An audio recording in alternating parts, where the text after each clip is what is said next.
Hello everyone and welcome to Season 2 news. We're going to try and round up each of the points in a nice video by video. So today we're going to cover everything in the Warpet section. We're going to cover everything that we know so far. So hopefully today, if you're new to Call of Dragons and you're looking about Warpets and trying to get some info on what these things are, well, we're going to try and cover it here. So stay tuned for all of that information right now.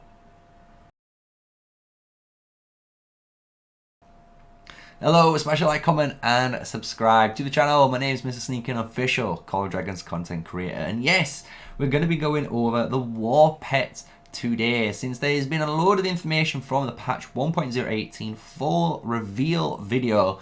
And obviously there's so much in there that, you know what, I thought let's actually make a video on each of them, and I think everyone would appreciate that info. So today we're going to go over Warpets, and there's quite a lot of Warpet stuff. So as you can see here, we're going to have a variety of Warpets that we can capture in the new map of Belleron. And the way this whole mechanic works is pretty simple. They're going to be able to be roaming around the map, and they're going to replace anything like this little lizard located just below here. They're going to replace stuff like this, and you're going to be able to capture these Warpets and then trade them, and obviously use them in PvE and PvP combat. So it is going to be something that is going to be on both situations, but obviously we're going to have to know more. So here we've got at the moment 4 different examples of different types of behemoths that you could, or Warpets should I say, that you could get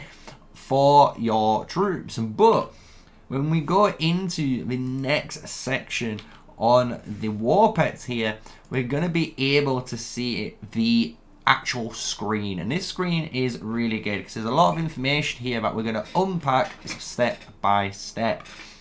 But the first one is on the left side. So if you look on the left side there, you're going to be able to see the different types of pets, and as you can notice, there is different rarities. So you're going to be able to get potentially, you know, an ice lizard, but that ice lizard can be a blue or green or an epic, and potentially maybe a legendary, who knows on how high certain Warpets will be able to go to. But this just showcases that there's different types of Warpets in the game, and they are going to have different rarities. And this is important because the different rarities in your Warpets will determine the amount of skills as well as the base stats of that Warpet. So you need to make sure you have a good Warpet before you basically try and invest really heavily into it.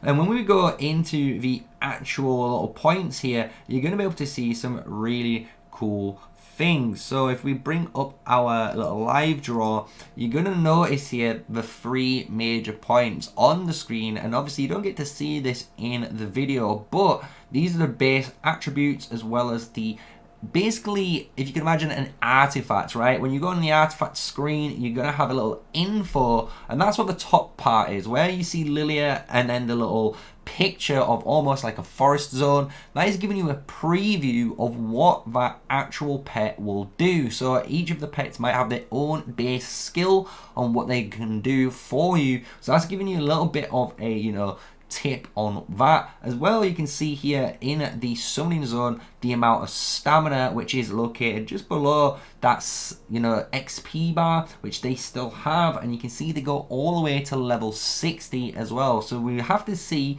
how these guys level up and how easily you can level up your Warpet, because you can see here there is got a level requirement, so you are going to have to put time and effort into leveling up these bad boys. So the next one on the right side is an arrow pointing down to the skills. This is just showcasing, I was talking about different, you know, Warpets will have the ability to access different amounts of skill slots. We've got a little bit later on which we are going to showcase and talk about those again with a little bit more of a visual representation of it, but this is just giving you the baseline foundational knowledge just to get you going. Then the final little arrow at the bottom is the base attributes. So as you can see, there is a bunch of base attributes in the game. You've got strength, agility, spirit, fortune, constitution, and intelligence.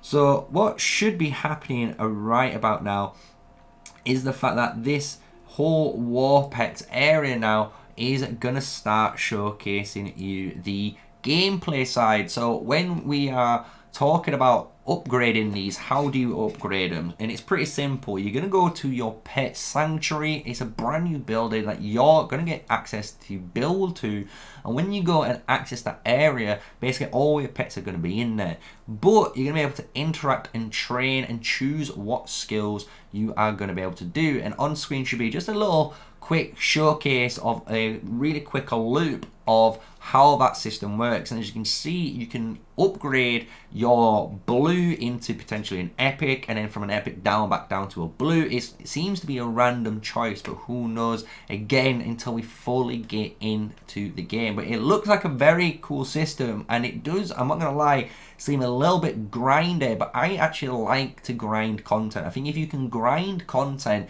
it gives players a better feeling and rewarded when they actually hit the thing they were going for, compared to just spending away and obviously just pay to winning for that feature.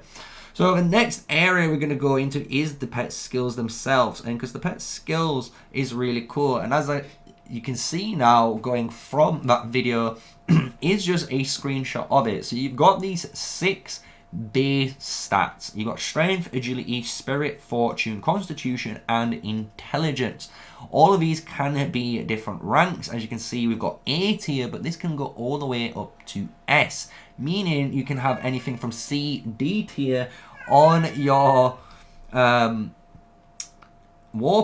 but you're going to be able to then be able to go all the way up to S, and obviously having the S means you get the best attributes for that. And why do attributes actually matter? And they matter because when you go into this area, so when you go into this area here, this is to do with the skills themselves on your Warpets, and what you're going to be able to do with your Warpet is pretty simple. If you've got certain skill slots, you're going to have different types of talents or skills that you can equip to your Warpet. One of them is being basically a common or uncommon basic boy, and that means you're going to be able to have this on numerous types of behemoths. This could be a basic one, potentially like the one above where it just says Malegion magic attack is increased by 0.5%. But this is where the stats do matter. If you want a really high percentage increase, this is based on the intelligence of your pet. So this is where the attributes and skills matter. So if you want a very good magic based, Warpet, you want something potentially with a very high intelligence rating, and then getting skills that accommodate that intelligence to give you the most amount of buffs for the Warpet. You also get access, as you can see, there's the 1, 2, and 3 stars. The 3 stars are basically the strongest types of skills, and those skills are going to be unlocked through either doing certain events or certain tasks through the game, or potentially, as they mentioned through the video, you can release those pets, and by releasing those pets you're going to get access to those extra skills potentially that you are missing in your skill book. So when you've got the skills potentially that you have been waiting for on your Warpet and you want to equip it, this is potentially what a fully kitted out Warpet can potentially look like. You have up to 8 maximum slots that you can actually put these talents in, and obviously this is all dependent on what you have available to your proposal. But again, we've already mentioned how you can get some of these, right? You can get these through events, you can get these through releasing your Warpets and potentially doing other tasks on the map, right? But there is another feature that we're going to talk about, which is the trading system.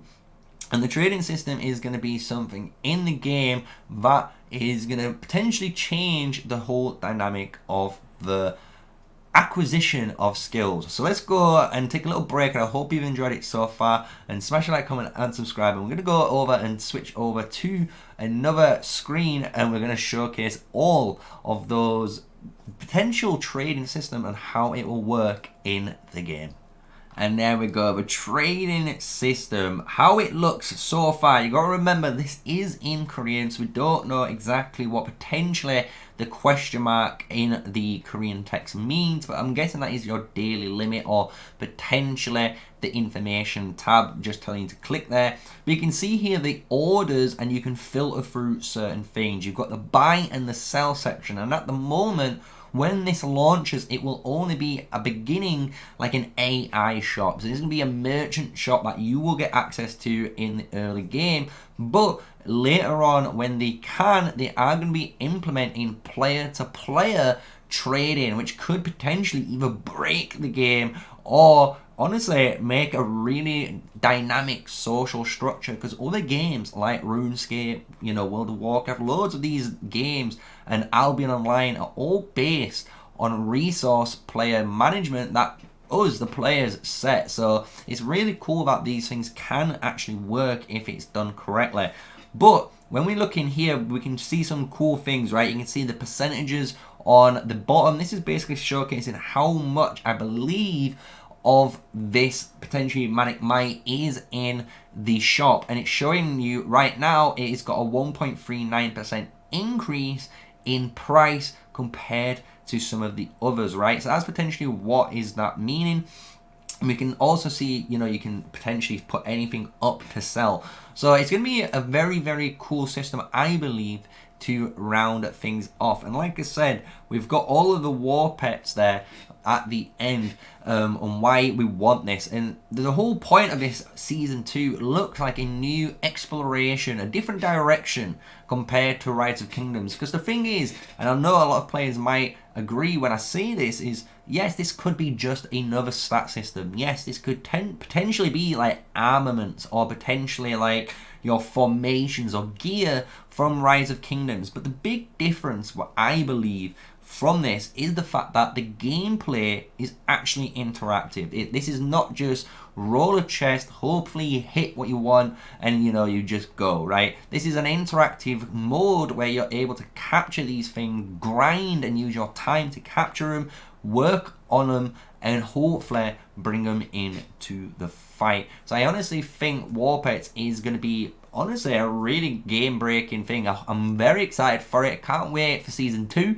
And obviously when we launch into season 2 on the live stream, you guys can join me live on there and see what Warpets we are going to be able to capture straight away. And if you want to know when we go live, guess what? Hit the subscribe button and hit the like button if you've enjoyed today's video about the Warpets and everything that we've covered today on this topic, because we're here giving you daily Call of Dragons content every single day, as much as I can. You know, this is what my job is. We're here full time. So if you're waiting for that live stream as well, if you hit the sub and the notification bell, you should get notified when I go live, so you will never miss an upcoming live stream. So thank you for watching, guys.